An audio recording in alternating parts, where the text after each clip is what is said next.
Welcome back to Journey Map, the Craft and Crew podcast, where we dive deep into the leading minds behind the world's top creative agencies and industry experts. My name is Dave Hale, and today I'm joined by special guests Kevin Budelmann and Yang Kim, co-founders of Peopledesign. In this episode, we discuss building a 30-year design practice, the evolution from traditional studio to strategic consultancy, and what it means to niche down into the built environment space. I hope you enjoyed this conversation, and thank you for taking this journey with us today. Peopledesign was founded in 1996 as BBK Studio by three partners in Grand Rapids, Michigan. The firm built early notoriety through work with Herman Miller, Knoll, and Jaguar. In 2007, on its 10th anniversary, they rebranded as Peopledesign to reflect a sharper focus on human-centered design and collaboration. Today, Peopledesign positions itself as a growth strategy firm specifically for the built environment, working with manufacturers in furniture, lighting, flooring, textiles, building materials, and related sectors. I'm really excited to chat with our guests about that specific focus. Their approach centers on diagnosing what's limiting a company's growth, then building the positioning, brand, and go-to-market strategy to compete. Notable clients include Miller Knoll, Haworth, Steelcase, H&I Corporation, Landscape Forms, and Fellows, to name but a few. They also are famous for publishing the Built Environment Growth Index, an annual independent benchmark tracking the strategic health of built environment manufacturers. So in short, they've evolved from a traditional design studio into a specialized strategy consultancy with a distinct niche in the commercial interiors and built environment space. Welcome to Journey Map, Kevin Budelmann and Yang Kim. Thank you. Thank you so much. So that's the interview. That's it. I read the intro. Excellent.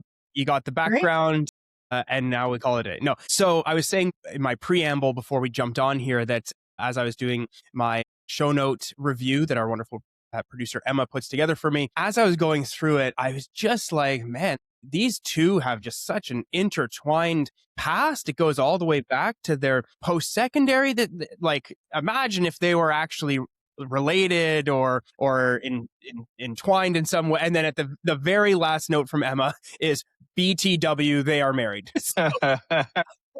Yeah, so it was, I'm glad I called it just from reading the intertwined profiles. It was like, could tell there was a love interest here. So I'd be remiss not to go there, but seeing where you are today, even on your website, you talk about building the business over 30 years. We'll include in the show notes links to the website, of course, but I really encourage everyone to go to the About page because there's very few agencies that exist with like a recorded timeline. I mean, agencies put like recorded timelines on their website, but you guys have like just these wonderful photos. It really feels like a museum of the business. And it was really special, even just for me to go through, those photos from the late 80s, early 90s. It's just like, yeah, I could feel what 30 years of evolution looks like. We're going into year 17 of our business. And I'm like thinking, I really need those photos in that kind of same format.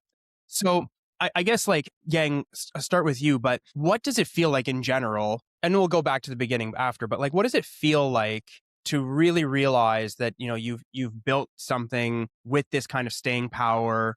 You even on the website list every employee you've ever had on the site, which I think is really special and unique as well. So what's the overall feeling? And maybe you don't think about it at all, but when you wake up in the morning and you go sit at your desk, when you reflect on those 30 plus years, what's the overall sentiment that you have? Well, I think you're right, Dave. I don't think about it that much. You just sort of get up and you do the work that is before you. And, but yeah, now that have been nicely talking about it, yeah, we've done a really, I think, great job. And we talk about luck sometimes, but you build that luck. You're not just randomly lucky, right?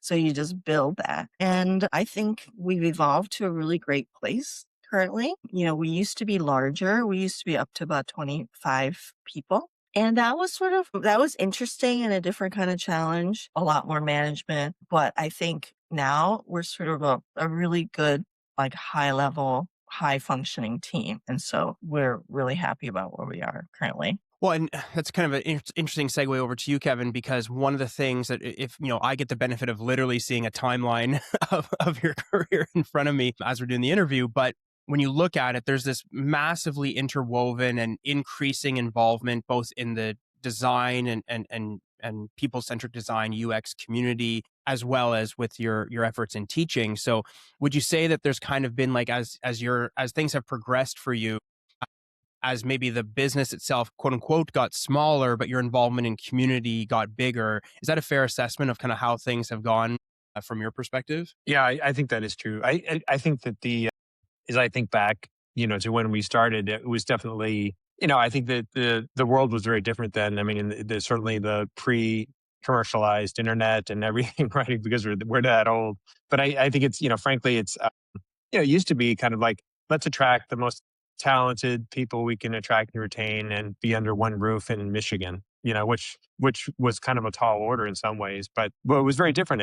The reason for the scale of the team was like we had people doing hard coding HTML and production managers and project managers and all kinds of things, right? I mean, but it was also we didn't use contractors very much. We didn't work with other people. It was just all kind of very insular. Now we literally collaborate with people all over the world, right? I mean, it's a very different kind of a scenario. And I've told people sometimes I think I've tried to disassociate the FTEs from my ego, because I think that's a mistake a lot of business owners makes. It's a story of reinvention, because we continue to kind of every 5 years or so, the world has changed a lot, and show you how to kind of continue to kind of reinvent yourself as we go along. So, but I'm with Yang. We feel good about where we are today. And it's more fun to work with, lots of different people. So we're happy Yeah. about that.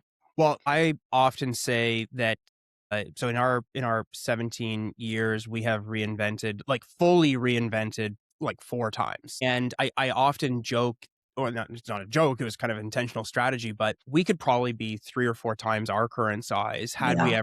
had we just like stayed the course on one of those.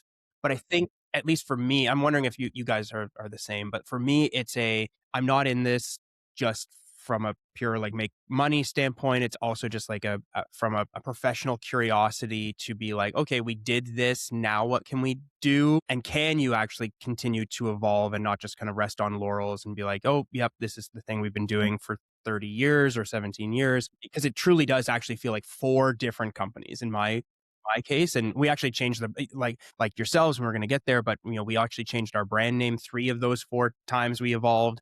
And it is from like a place of almost feeling like it's new and fresh. So starting with because like I said, we're gonna get there. So your story has to begin at Carnegie Mellon. So you're both doing like a bachelor's of graphic design. And what is we have to ask, what's the meet cute story? How did, like, your Yang is designing something incredible and Kevin's like, oh my god, I could never do that. So, like, what's the story? Well, Well, I I, think I go ahead, Yang. okay. Well, I'm a class ahead of Kevin. So you're right. I was designing something incredible, and Kevin was like, I could never do that as a junior. But no, we that program was sort of Kevin, would you say small program? I was gonna say sort of a close knit program, because Carnegie Mellon's really is more of a tech school, it's sort of like the MIT of the West. Anyway, so the arts is very small knit group of people, and so the whole studio was quite close. All the grades were close, and so we just clicked. We had similar interests, and our outlook on the design was similar, and so here we are together. Here you are. Evan, is that a fair assessment, or do you remember the history differently? Yeah, no, I think that's true. Like Yang said, she's a class ahead. She's a class ahead of me in many ways, That truthfully. was the joke I was going to make, but Yeah. I'm glad you hit it. But I think the junior and senior studios were connected or adjacent to one another. Um, Freshman sophomores were in different groups. I think that we were kind of the two of the design nerds that would be there on like a Friday night when everybody else was at a party. We were like in the studio. So I think in some ways we got to know each other that way. But I don't know if there's a great story. I mean, I don't know. We spoke a lot in studio, and then I think we saw each other at a Halloween party, and I don't know. It kind of goes from there. Yeah, amazing. Well, when we did the Myers Briggs, so we did the MBTI. Yeah. I remember Yang. Well, you gave it to me. You gave me the Meyer. Yeah. That says a lot about her personality I or was going to mine. say, it's like, okay, We had first date, dinner, and a Myers Briggs. It's right. like dinner and a Well, I movie. think you were into that at that time, right? You were just trying to, I think, figure out your own head probably, but you're just like, here, take this test. Amazing. Well, we have to vet things, right? Yeah, we're just gonna get right to it. We can't Right. waste any time here. Are we, we're gonna design this life together. Are we compatible day one? Yes, no, okay. Oh, look, good. Moving It on. works. Yeah. So, and like you said, Kevin, always a bit of a step ahead. Yang, you started at Herman Miller in 91. Kevin joins in 92. So again, like kind of a 1-2 punch. Obviously, Herman Miller, I mean, we don't need to get into it on this show. Everyone knows what Herman Miller is. You're probably sitting in one of their chairs, even potentially listening to this right now, and obviously celebrated for design excellence for many, many decades. So it's an obvious why you would want to go and work there. But what was it like at Herman Miller in the early 90s? I mean, you're working for one of the only probably brands on earth at that time that like really took design seriously in that Yeah. way, or at least a North American brand anyway. So yeah, there's some photos of Yang's office on your website that are also fun to look at, but what was it, culturally, what was it like being there? Well, just a quick note. Herman Miller had sort of a connection with Carnegie Mellon, as in they have this sort of internship program that's after you graduate, and previous Carnegie Mellon students had participated in that program as well, and so sort of we just sort of followed on, which was great. But yeah, 90s in general. That was when the first Macs were coming out. So that was crazy because everything else was done, cut paper, X-Acto knives, ruby lith, type that's, output that you have to like cut little strips, right? And so that was all very manual work. And then the computer came out.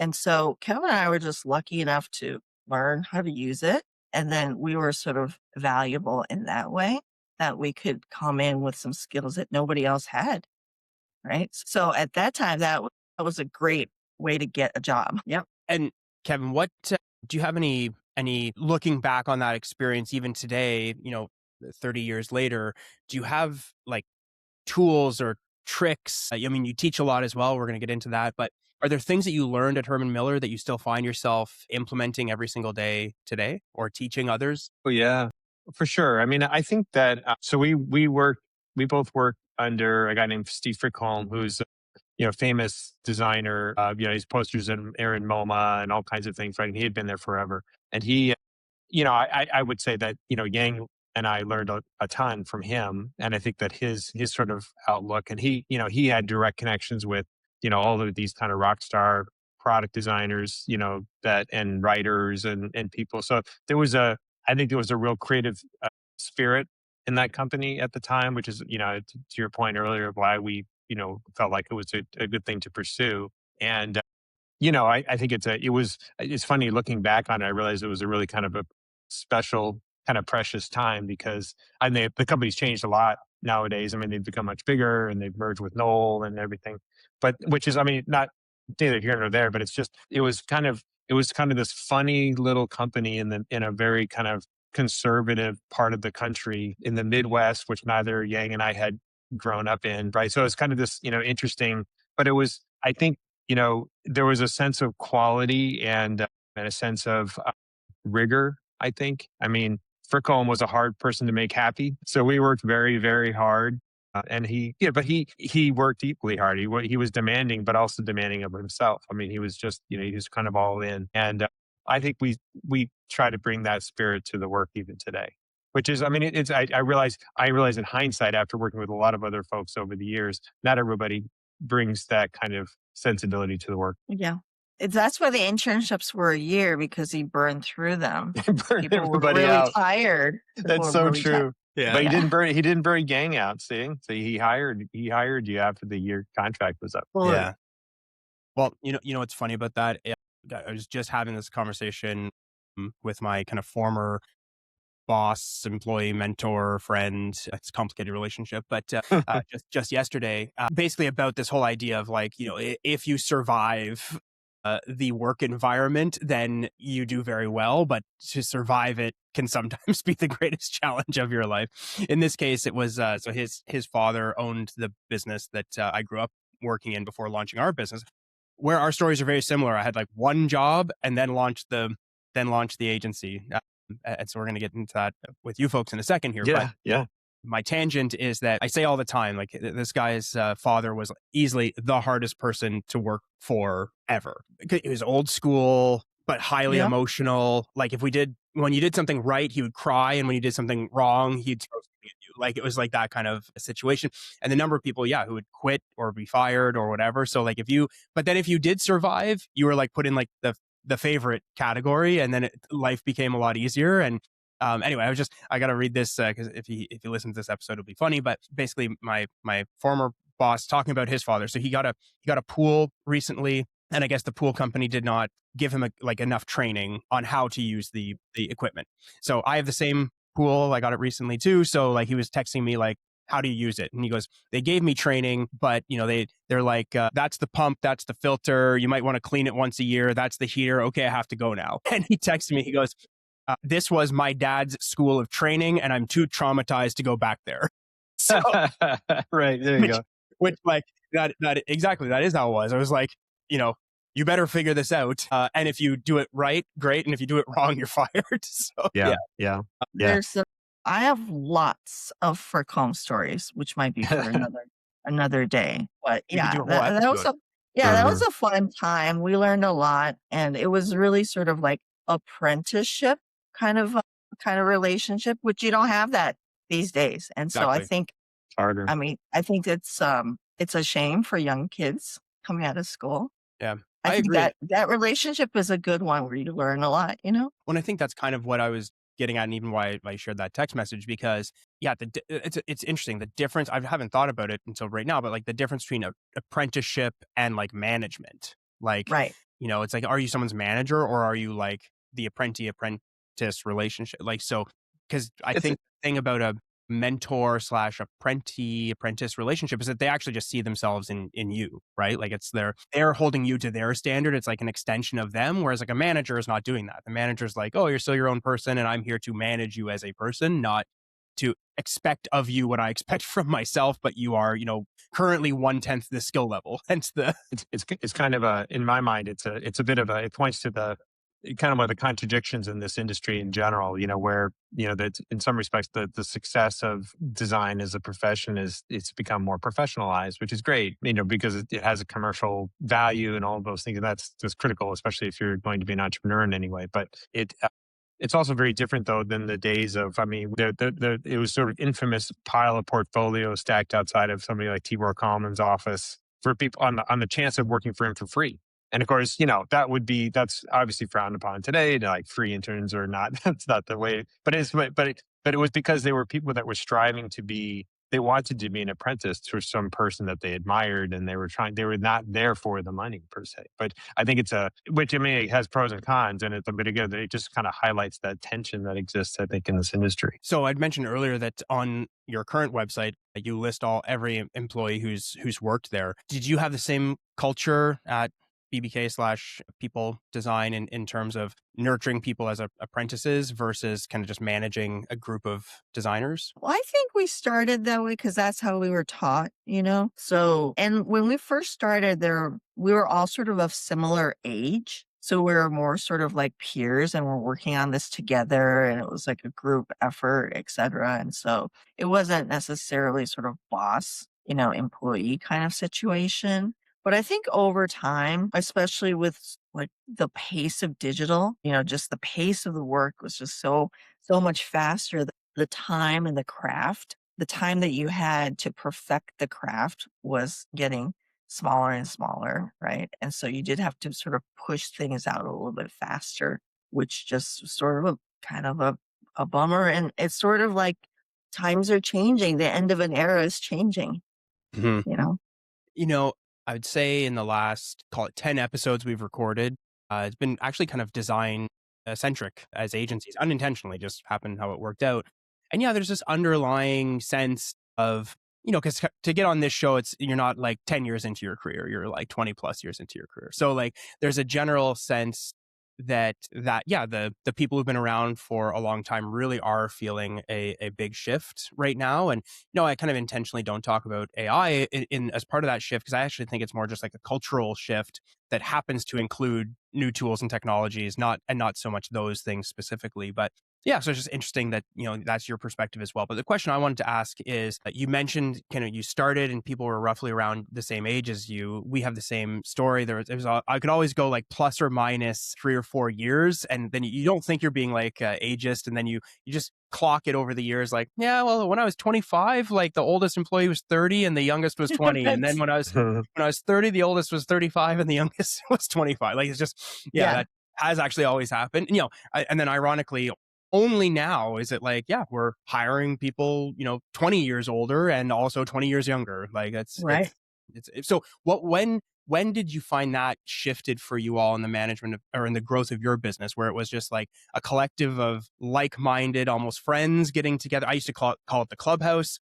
The like-minded friends versus kind of like maturing as a business where you're not just surrounded by your immediate peers. Yeah, I think. I mean, one moment sticks out to me. Yeah, I don't know if you would agree, but like I remember when we hired somebody who was she was a mom, like an empty nester, to do, and she didn't come from the design world or creative world at all. But she was, to do kind of administrative and stuff for the office. So she was well older than we were, which was at the time, was interesting. And it was kind of like, there was a moment where she's like mom, for Yeah. the whole group. But it also pointed to the fact that not only was she a lot older than us, we were at that point getting a lot older than certainly entry level people. And certainly, I mean, a few years later, when we start really realizing that like our company is a little older than you are, we have this moment, we have this moment of like, I mean, aging is a strange thing in general because it kind of sneaks up on you. You don't really think about it on a day to day basis until you start to realize,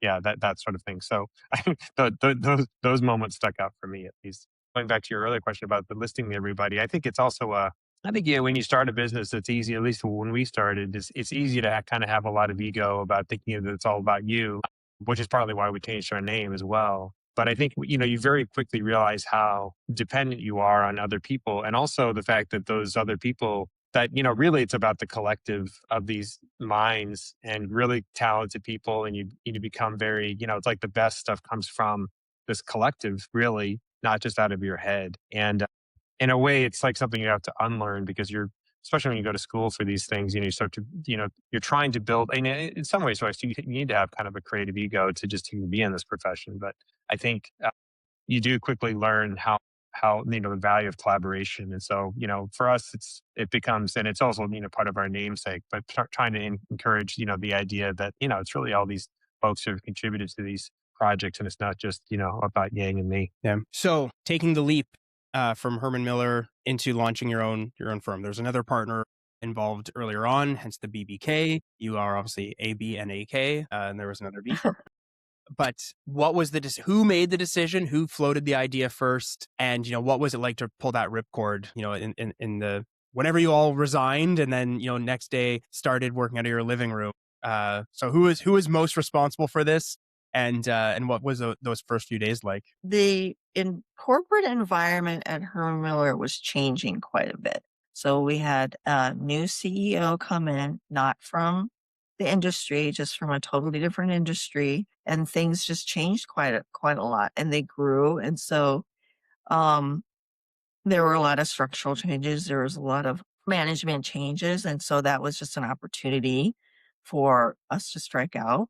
And then, so we sort of just did that in phases. I guess Kevin went before I did, and I went with Steve to a subsidiary of Herman Miller.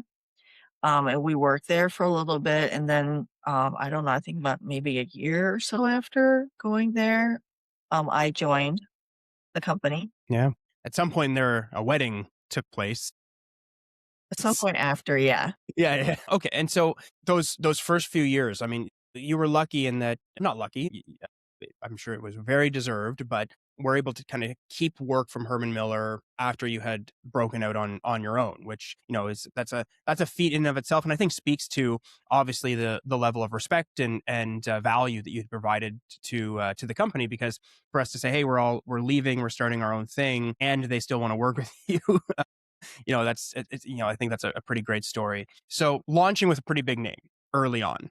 And one of the things I am both inspired by and in awe of is, again, we've spoken to a lot of people on this show, a lot of agency owners, and for the most part, when you see someone who doubles down on a niche, it's not dissimilar actually to my own story of either following the data or, you're polling your team on like, hey, where do you think, or, you put your CEO hat on, you're like, my job is to have the vision for the future. Where do we think in Canada, now you live in Michigan, you'll appreciate these references, but like, where's the puck going? Hey, to where the puck is. Right. I see a lot of people who make their decisions. To be clear, I am a huge proponent of agencies with like very specific service offering and very specific industry focus. Unless you're 2,000 people, that should be what I think Right. all agencies Yeah. do, and you guys are clearly doing it very well. But what makes you unique is that it's from day one. You're like, this is what we are focusing on. So my question is like almost the opposite of what I would ask other people. I would say, how did you make the decision to niche down? In your case, it's how have you made the decision to stay the course and go the distance on that niche? I'm sure there's been opportunities or on months or quarters that were tough. Should we branch out? I mean, you're literally in Michigan. Automotive is right there. So how have you stayed on that course for 30 plus years? Yeah, I mean, I would say it's been a journey. I mean, I think we and to be fair, we haven't been as focused on this industry in this niche years ago as we have in the last, I would say, decade or so. Well, So I think officially. yeah, Yeah. officially. So like what happened is that I mean, to your point, so we left Herman Miller, and yeah, I mean, we were thankful to start working with that company, but also so there's kind of a geographic cluster of these kinds of companies nearby here. So there's a company called Steelcase and Hayworth and others, and so it sort of found us even if we didn't pursue it originally because we had that experience. And so, but the truth is, we've done a lot of things. We've done automotive, we've done healthcare, we've done high tech, startups, blue chip companies. We've done a lot of different kinds of things over the years. But I think that we have, to the earlier point about reinvention, part of it is, the industry keeps changing, and I think the impact of the web has made what used to be geographic moats for companies just no longer exist, right? So people, it used to be that you'd hire a firm down the street because they were down the street, and they were talented, and they think you thought if you were a business owner or somebody who was in a position to hire firms like ours would do that. But that's less and less the case. It's much more likely that they're going to find you through Google search or Claude or whatever nowadays, right? And they'll find an expert who knows something specifically about their industry or their market. And so I think that became more and more clear to us. And I think part of it is that the world has become more and more that way. To your point, where that now it's kind of a done deal. It's even to the point where the firms that we used to benchmark when we started the company, half of them don't exist anymore. They're either part of Accenture or McKinsey, or they're out of business. And so, unless you're Pentagram or Collins, there's a very small number of kind of more generalist creative firms out there today than there are today. So I mean, at some point we just, in some ways, just kind of accepted the fact that this work had followed us around. We had done a lot of it. We were starting to get meetings where we knew more about the industry than our potential client did at this point because we had been around longer than they had. And so the question is like, do we just much more explicitly, sort of promote that and double down on it in the way that we have? So it's been beneficial for us to do so. Yeah. Yang, so in the 30 years plus, well, I guess you're just like 30 years this year. Is that correct? 30, Yeah. pretty Congrats. much. 96. I just did the math. So in those 30 years, That's pretty easy math. yeah. Is there a project or client that really to Yang defines like the essence of people design, like in terms of like your work or, your design sense or strategic sense?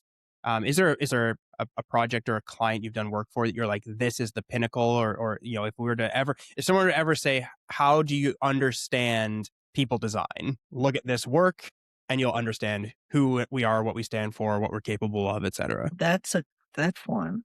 They're not all easy questions on this show. Yeah, that's a tough one. But we over the years we have we sort of started off as sort of a traditional design firm where we're doing, like your brochures, your your postcards, your spec sheets, just like all the little print things, executing on that. But our approach always has been we ask the annoying questions. We're like the annoying designers in the room, like, well, where are you going to use it? Who is going to be using it? Why are they using it? And so we sort of evolved it that way. And that was sort of a background from Carnegie Mellon's human-centered design. So we sort of had that kind of background and we asked a lot of questions and we evolved from that traditional design firm to a more strategic one where we did sort of formalize that process, where we do that work up front. And now it's called strategy, right? People are talking about brand strategy, et cetera. So I guess and sometimes, a lot of times we do just that work and we sort of visualize and sort of paint the picture of what the company could be. And then in some cases, we might finish projects and we might do a photo shoot or a website or a literature system, et cetera. And so I'm trying to think of projects that we did end to end. That would be a good example. So Kevin, I think you have to help me out here. What would be a Well, project? yeah, I mean, I think there. I mean, we've Maybe been around a long. maybe spring or fern. Maybe. Fern might be a good example. I mean, it's difficult to Yang's point to probably isolate one. I mean, there are chapters. Like I certainly Yang collaborated with Steve Prickholm on I think 10 in total, right? 5 in our company, right? Annual reports, which back in the day, the annual report business was like Big a business. a staple of the Yeah. industry. And of course, now they're just gone, That right? was So like it's the just Oscars, yeah, exactly. So, and they got a lot of awards, and it was really, they got invited to speak and judge competitions and not, all this kind of stuff. Well, that's just gone away. So, like that was significant, but it's now old, right? I think that there have been other to Yang's point about our kind of climbing the strategy ladder. But what's interesting is that the more we've moved into strategy, the more of a potential impact we have on different parts of the company that we're working with, and as a result, we're not likely to do all of those things ourselves. Like sometimes it's done by the internal team or another third partner that we're coordinating with or whatever. So it gets having a very kind of cut and dried case study from beginning to end gets harder to sort of identify. I mean, frankly, it's one of these things where we're working on a new version of our website right now. It's like I'm talking about like how to talk about case studies because they're all complicated. It's a lot easier to say like, here's a thing we designed, here's a picture of it, or here's a video of it, or whatever. And that's they look great, but usually that thing is a byproduct of a whole other world of work that we can either is too confidential for us to share or is too complicated for anybody that wants to read about. Yeah. So Okay, I think it's just kind of the nature of the work these days. So it's a but complicated answer. Dave, I guess since Kevin's been speaking, I have time to think about it. But we could, and if we're talking specifically about built environments, there would be one example that we can talk about, which basically was the launch of a task chair. Now, there are a lot of task chairs. There's about like hundreds of task chairs. Everybody's got a great task chair, all around like, I don't know, $1,200, $1,500, right? And so a client came to us and they were launching yet another task chair. I was like, isn't this great? It's got all these features, it's got all these bells and whistles, and it's the best thing ever, right? It's the best task chair. And basically, our premise was I don't think anybody needs another task chair with a Yeah. bunch of bells and whistles. So, how can we reframe the task chair into something different, a story that people might be interested in? And so our solution was to think about sort of centeredness, and that became sort of the backbone, if you will, of the program. And that once we came up with the idea, and this is true of all of our projects, once we come up with sort of that main idea, the execution becomes very easy. So the rest of it's very easy. And we did videos and we did print material, we did a website, we did campaigns. And so that was all, the whole end to end was very satisfying. It was fun. Yeah. So it's kind of the idea of setting direction, but asking those tough questions, like you said, the annoying questions to actually get to the real outcome that you're looking for. Yeah, it's great. I was so enamored by all your stories. I'm like, oh, we technically have 2 minutes left of recording time here. I was going to ask all about like the challenges of like work-life balance as married people. And my wife is also a partner in our business. Like, yeah, I was going to go that whole route. That'll have to be a follow-up conversation for another day. But Well, there's a TEDx we did on that. somewhere on the web. Excellent. We will link to that. We'll find it and link to it as well. I'm sure many people would be interested to hear it. If you were to go back to Carnegie Mellon, Kevin is like peeking across the hall and like, what's she designing over there? If you were to go back to that time and be able to tell each other where you'd wind up 35 years later, almost 40 years later, like, do you think that the younger versions of yourselves kind of believe the story? Is that what you wanted at the time to get to where you are? Or is this like, yeah, what do you think your younger self would say about where you've landed? I don't That's think a we've fun. ever thought about that. That's a Yeah, I very don't know. interesting, introspective question. I guess for me personally, I come from family owned businesses. So this is right on par with that. Yeah. Kevin? Kevin, how about you? I don't think we didn't have a master plan. I would say, I think we've been definitely kind of making it up as we go along to a degree. But I think when we started this business, we were kind of young enough and dumb enough and had nothing to lose. And just, it's like I always told people, like, if the business failed, well, I just go get a job. But of course, it's like this is all we know how to do now. But I don't think I think I underestimated to what extent we were getting into basically becoming small business owners. Like I didn't think of myself like I'm going to be an entrepreneur, but it's where we found ourselves. And I think, to Yang's point, Yang had some familiarity because she grew up in that. I did not. So, but I don't think we'd be disappointed. Yeah. Well, for what it's worth, I also don't think you would be disappointed given where you started, the kinds of projects you clearly wanted to work on from a young age, and now the projects you still work on to this day, which, like, as I said earlier, to me, it is a very kind of humbling sight to see people who found a passion early on and have found a way to carry it through, over decades. So big congratulations to the two of you for surviving design in a world that's ever changing, finding a way to be a married couple who works together. I'll have to watch the TEDx video as well. As I say, working together clearly successfully. Maybe the TEDx video is like, it's a disaster at all times.